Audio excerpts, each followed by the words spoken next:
It started with a number she didn't recognize. Diane was doing what she always did every Monday morning, cross-checking their monthly budget, sipping black coffee in her sunlit kitchen, and clicking through her retirement account like a conductor reviewing the score. It had become routine since she'd stepped away from her 35-year legal career. She didn't miss the pressure, but she missed the control. So she kept order in other ways. But this time, something felt off. She squinted at a line on the statement. Withdrawal, $50,000. Her cursor hovered over it. The label, internal transfer, Robert Marshall. Her husband. Diane blinked. She clicked back to the previous statements. Another withdrawal, then another. In 6 months, 3 large sums, totaling $150,000, had left their joint retirement account and quietly moved into Robert's personal account. Her heart thumped louder than the ticking kitchen clock. She set her mug down, slowly. Too carefully. The kind of movement you make when your world might tilt and spill. They'd always talked about money. Always. That was their rule. No secrets, no surprises. And for 37 years, Robert had kept his word. So what was this? She didn't confront him right away. She spent the afternoon pacing, thinking, reviewing every conversation over the last few months. Had he mentioned anything? A project? A health scare? A loan? Nothing. And when he came home that evening, humming as he hung up his coat and kissing her cheek like any other day, she felt a strange chill creep down her spine. He was acting normal. Too normal. At dinner, she pushed peas around her plate while he talked about the neighbor's roof repairs and the price of gas. Finally, she asked, "Robert, did you make any large withdrawals from our retirement account recently?" He paused, just for a second, but it was enough. Then he smiled, casual. "Yeah, I needed to move some funds around. We'll talk about it later." Her fork clinked against the plate. "Later?" "Yeah," he said, still chewing. "It's nothing serious." Diane swallowed hard. "You moved $150,000. Robert froze, and there it was, that flicker of guilt, of something hidden curling behind his eyes. She sat straighter. "Talk, now." He set down his utensils and exhaled, long and heavy. The kind of breath people take when they're about to say something they should have said long ago. "It's for Kevin, their oldest son." Diane's chest tightened. "What about him?" "He's been struggling. He didn't want to come to us. You know how proud he is, but I could see it. He's trying to get back on his feet, start something new." "So you gave him our retirement savings?" Her voice rose, controlled but sharp. The lawyer in her still knew how to hold a room. "I didn't give it. I loaned it, quietly, to help him get through." Diane pushed back her chair, her body trembling with quiet fury. "Without telling me? Without a single conversation?" "He didn't want you to know," Robert said quickly. "He was ashamed. And you thought hiding this from me, after everything, was a good idea?" "I thought I was protecting both of you." She stared at him. This wasn't about money. This was about trust. And in that moment, she realized the hardest part wasn't the missing funds. It was that the man she trusted most had made a decision for both of them, alone. She stood up, walked out of the dining room, and closed the door to the guest bedroom behind her. She didn't sleep that night, because the question ringing in her mind wasn't just why he did it. It was, what else had he been keeping from her? The sun was already high by the time Diane opened her eyes. She hadn't truly slept, just drifted in and out of shallow dreams where numbers turned into shadows, and Robert's voice kept echoing, "I thought I was protecting both of you." It looped in her head like a broken record, each repetition scraping a little deeper. She got up, showered, dressed in silence, and walked into the kitchen. Robert was already there, sitting at the table with a cup of coffee and yesterday's newspaper, pretending to read. He didn't look up. Neither did she. Diane poured herself a cup, her hand steady though her chest was not. She sat across from him, letting the silence stretch until it became unbearable. "You want to talk about it now?" she said flatly. Robert folded the paper slowly, set it down, and finally looked at her. "I know you're angry." "That's not the word I'd use," she replied. "Try disappointed. Try betrayed." He flinched.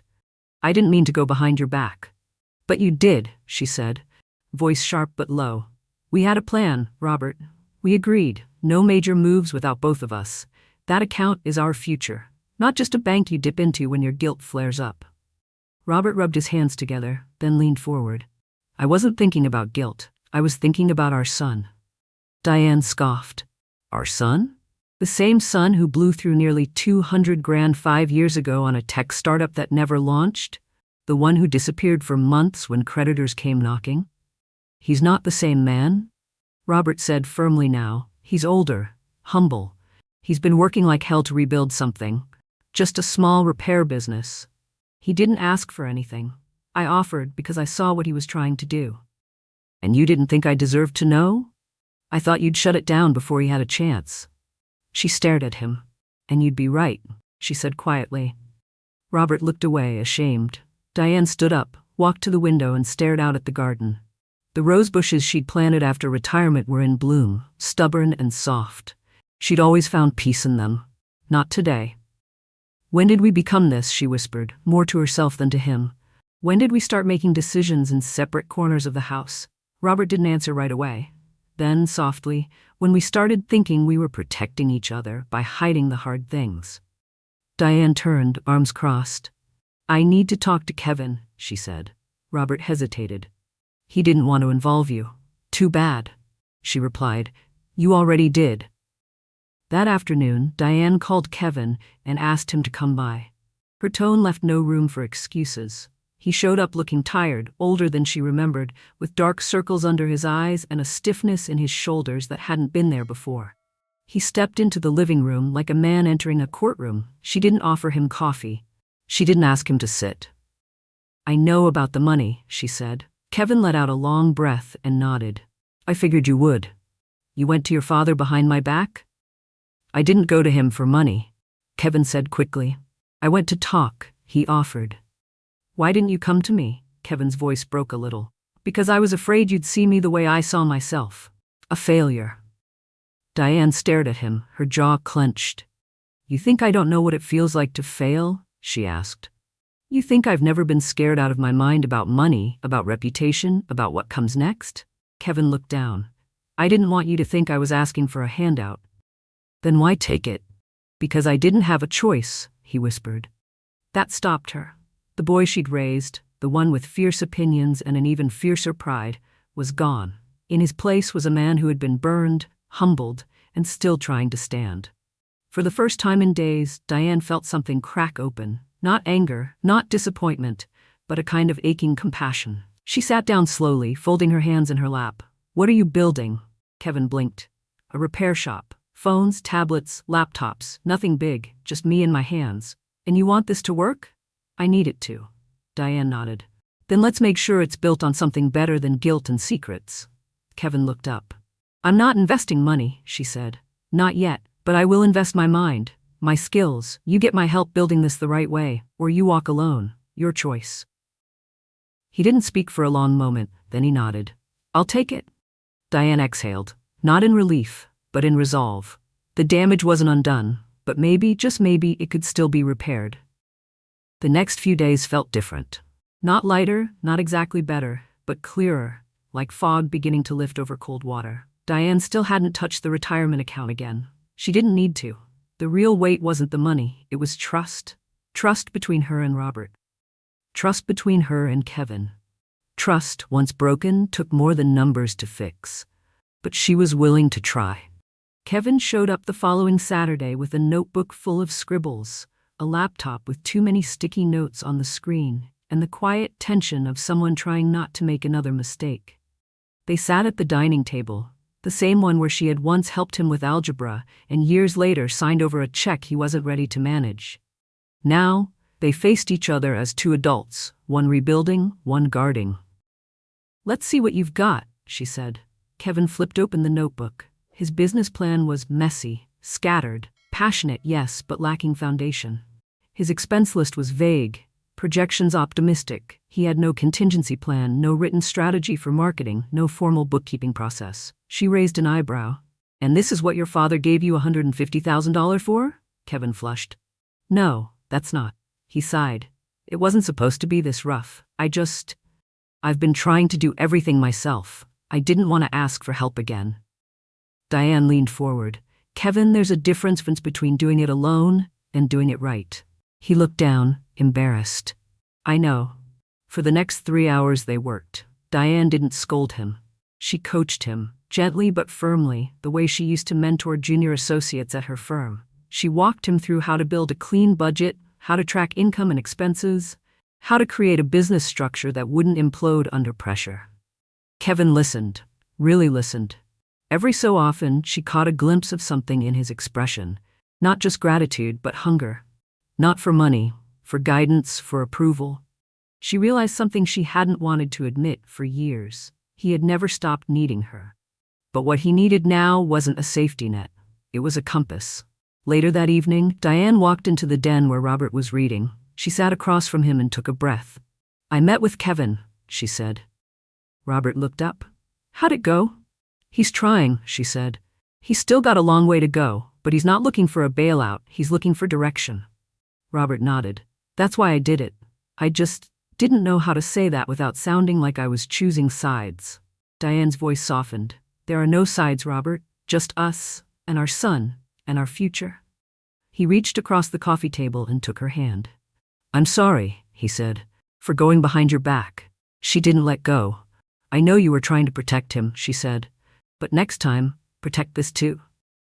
She tapped her finger on his wedding ring. Robert gave her a sad smile. "You're right."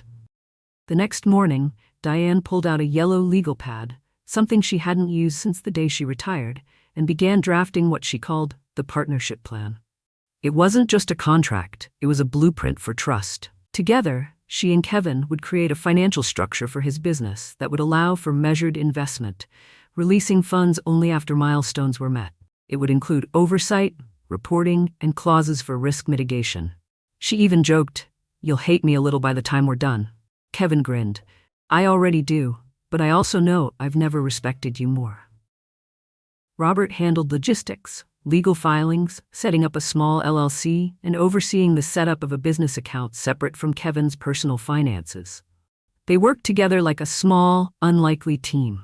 In just 2 weeks, Diane felt something change, not just in the project, but in herself.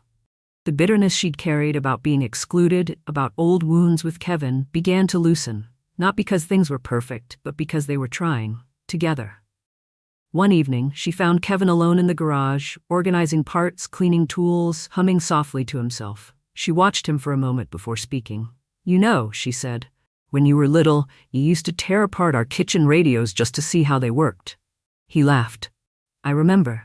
I only put one back together right." "You've gotten better," she said. Kevin looked at her, expression soft. "So have you." She smiled, and for the first time in a long time, she didn't see a man who had failed. She saw a son finding his way, and a mother finally learning how to let him. By mid-spring, the rhythm of their new partnership had settled into something almost peaceful. 3 times a week, Kevin came over to the house after closing up shop.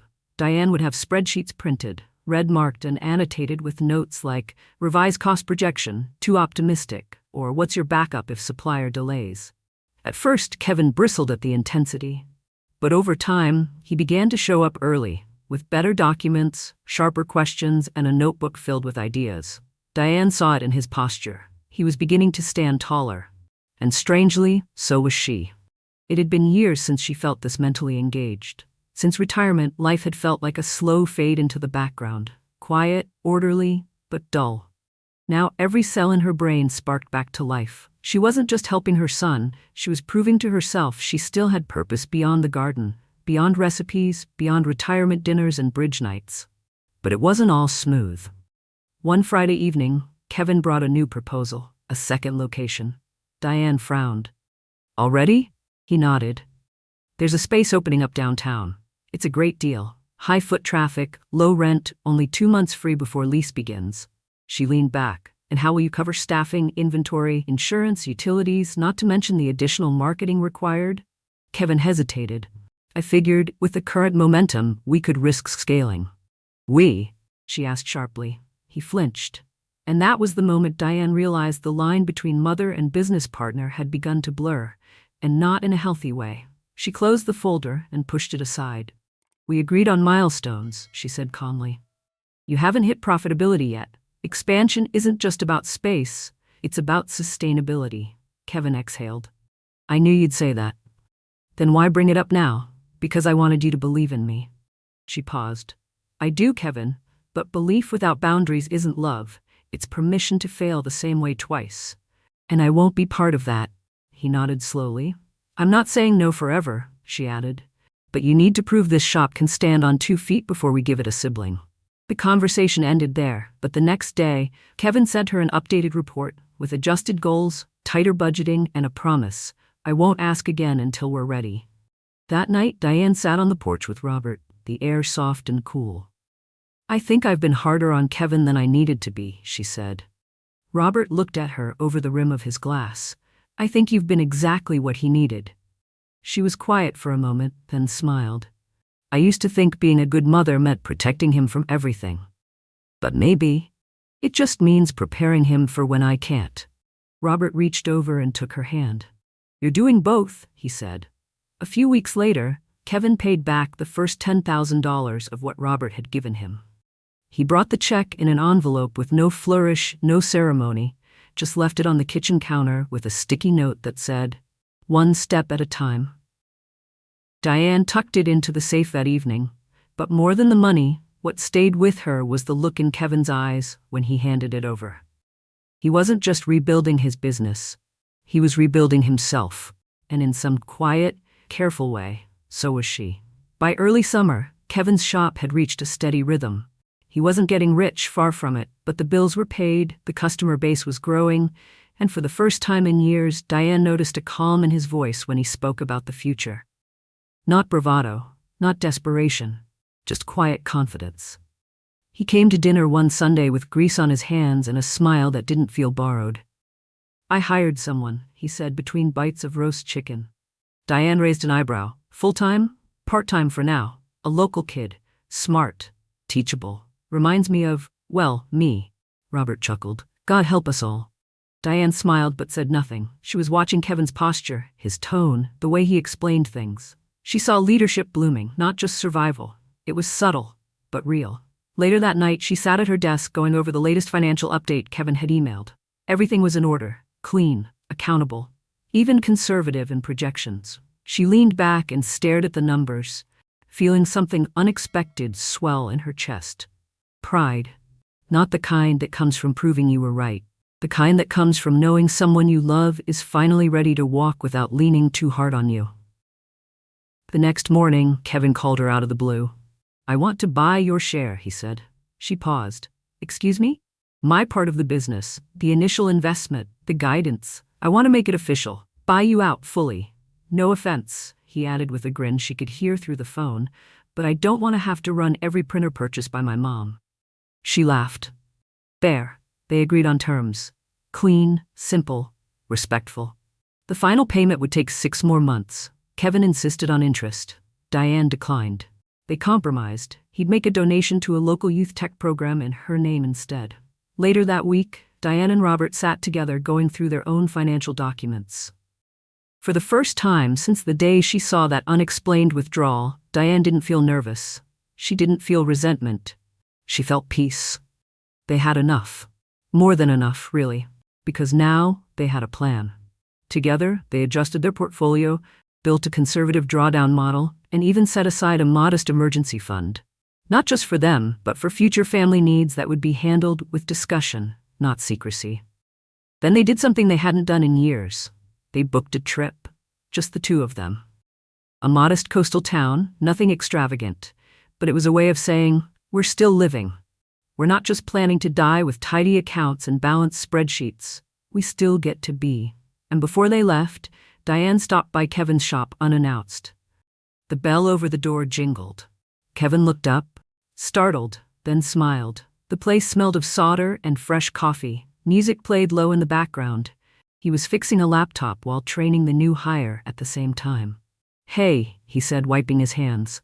Everything okay? She walked up, handed him a small white envelope. What's this? Just a little something, she said. For your employee fund. He opened it. Inside was a check for $1,000. Kevin looked up. Mom, I said I was going to handle things. And you are, she said. Consider this a bonus for doing what you said you'd do. His face softened. Thank you. Diane stepped back toward the door. We'll be out of town next week. Call only if someone loses a limb. Noted. She turned, then paused. Kevin? Yeah? I'm proud of the man you've become. He didn't respond right away. Then quietly, that means more than you know. As she walked out into the sunlight, Diane realized something. The plan had worked, not just the spreadsheets and the investment strategies. The real plan, to rebuild trust, to redefine what helping means, to love with boundaries and courage at the same time. And in doing so, she hadn't just secured her retirement, she had secured her legacy. Fall came slowly that year, like a gentle exhale. The leaves turned gold one by one, not in a rush, as if even the trees were taking their time. Diane sat on the porch one crisp October morning, wrapped in a blanket, watching the wind stir through the branches. Robert brought her coffee without a word, just the way she liked it. Black, hot, reliable. They sat together in silence, not because they had nothing to say, but because they no longer needed to fill every space with words. So much had changed in just a few short months. Kevin had made his final payment 2 weeks ago. True to his word, he also donated to the youth tech program, a quiet ceremony, a plaque in Diane's name now hanging in the community center. She hadn't asked for it. He hadn't told her in advance. She found out when a stranger emailed to thank her for giving kids like me a shot at something bigger. She read the message twice before letting herself cry. Not from sadness, but from the overwhelming fullness of what it meant to have let go and been met not with failure, but with growth. Later that same week, Kevin hosted a small dinner, just family and a few close friends. The shop was officially profitable. Not wildly, but solidly. He called it a milestone, not a success. Diane liked that. During the dinner, Kevin raised his glass and said, I used to think getting help meant you'd failed. But now I know. Getting help, the right kind, means someone still believes in you. Mom, Dad, thank you for believing in me, even when I made it hard. Diane didn't say much. She didn't need to. The smile in her eyes said everything. That night, she and Robert walked home together under a sky full of stars. He slipped his hand into hers, and they walked without hurry, like two people who had finally learned how to be still in motion. Back home, Diane opened the drawer of her desk and pulled out the original printout of their retirement plan. The one she had almost torn up the day she found the withdrawals. She smiled at it now. It wasn't perfect. Life never is. But it had become something better. Real. She picked up a pen and wrote across the top in neat block letters. Updated with trust. Then she filed it away, not because she was done, but because the part that needed fixing had already been repaired. Not just the numbers, not just the plan, but the relationships behind it. She turned off the light, walked into the bedroom, and climbed into bed beside Robert. He was already half asleep, mumbling, "Everything okay?" She kissed his forehead. "Everything's more than okay."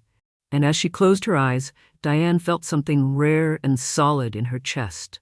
Not just peace, but pride. Because in a world that told her growing older meant growing irrelevant, she had proven something deeply, quietly revolutionary. That even at 63, a woman can still lead, still shape, still guide. Not by sacrificing everything, but by knowing exactly what matters and fighting for it with love, wisdom, and an open, steady hand. This story reminds us that real love isn't about giving endlessly. It's about knowing when to say yes, when to say no, and when to walk beside someone instead of carrying them. Diane showed that wisdom, boundaries, and compassion can coexist, and that even at 63, a woman can still lead her family with strength and purpose. What did you think of her journey? Type 2 in the comments if you connected with the story, or 7 if it didn't resonate with you. And if you enjoy heartfelt stories like this, don't forget to like the video and subscribe to Ian Reddit Story for more every week.